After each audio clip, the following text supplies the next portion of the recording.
kutokana na uhusiano wake wa karibu na Rais William Ruto. Alan Ochanda, KTN, Nairobi. Mtazamaji, mzozo wa maadili unatokota kati ya wabunge na Wizara ya Afya kuhusu ufisadi mkubwa katika mfumo wa matibabu ya viungo hapa nchini Kenya. Katikati ya sakata hii ni aliyekuwa mbunge wa eneo bunge la Keses, kaunti ya Uasin Gishu kule, Daktari Swarup Mishra, mkuu wa kituo kile cha Mediheal Group of Hospitals. Kamati huru ya uchunguzi ambayo ilibuniwa na Wizara ya Afya imehoji mienendo yao, lakini kamati ya bunge ya afya imewasamehe na kupendekeza waendelee na shughuli zao kama kawaida licha ya matokeo kutisha. Mwanahabari Vera Mora anaazamia mzozo huo. Baada ya miezi kadhaa ya kuhoji kipi kilijiri baada ya hospitali ya Mediheal kujipata ikichunguzwa, KTN imepata nyaraka za kipekee zinaonesha jinsi walivyopewa msamaha na bunge la kitaifa.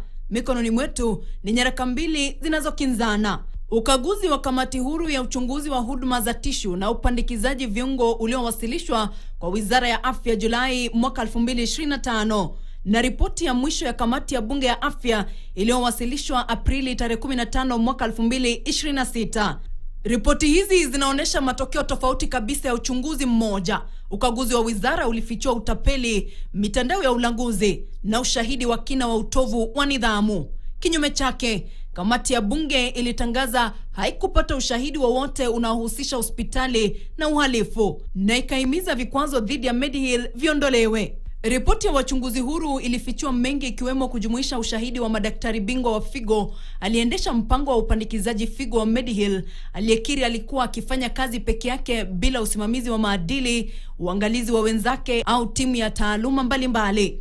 Matokeo ya kutisha zaidi kutoka kwa takwimu hizo za ukosefu kamili wa nyaraka sahihi za kisheria katika kesi zote 407 zilizochunguzwa. Kila kiapo kilikosa sahihi ya mtoaji au tarehe ya kiapo, ikimaanisha hakuna nyaraka hata moja iliyopita katika viwango vya msingi vya nyaraka za kisheria. Viapo vingine vilevile vilikosa maelezo ya msingi kama jinsia sahihi au udhibitisho wa uhusiano. Ukaguzi wa kisheria kwa wagonjwa wa ndani na wa kigeni ulifanywa na wakili aliyehusishwa na Mediheal, jambo lililowazi la mgongano wa maslahi. Licha ya matokeo hayo yote, kamati ya bunge ya afya ilipendekeza kwamba vikwazo vyote vilivyowekwa kwa Mediheal Group of Hospitals, ikiwemo kusimamishwa kwa leseni, viondolewe, isipokuwa leseni zinazohusiana na upandikizaji viungo.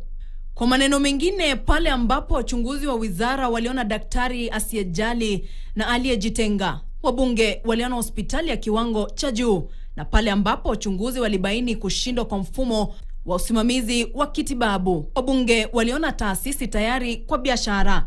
Timu ya Mediheal pia iliwaambia wachunguzi wa wizara kwamba taasisi hiyo imefanya upandikizaji wa figo 476 tangu mwaka 2018 mwezi Machi hadi mwaka 2025, mdogo zaidi akiwa na miaka 8 na mkubwa zaidi akiwa na miaka 80. Hazina ya wachangiaji ilitawaliwa na wanaume ikiwa ni 77.2, wanawake walikuwa ni 13.5. Wagonjwa wengi walikuwa wa Kenya pamoja na baadhi ya wagonjwa wa kimataifa.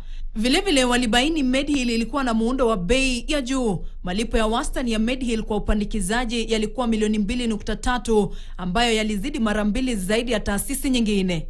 Tuseme hivi, kwa mara nyingine tena bunge la Kenya lilikuwa na chaguo la kusimama na raia wake au kumlinda mwekezaji, na hapo wakafanya maamuzi ya kuwakana wa Kenya. Vera Mora, KTN. Masaibu yanaendelea kulikumba shirikisho la soka hapa nchini, yani FKF, huku hali ikiendelea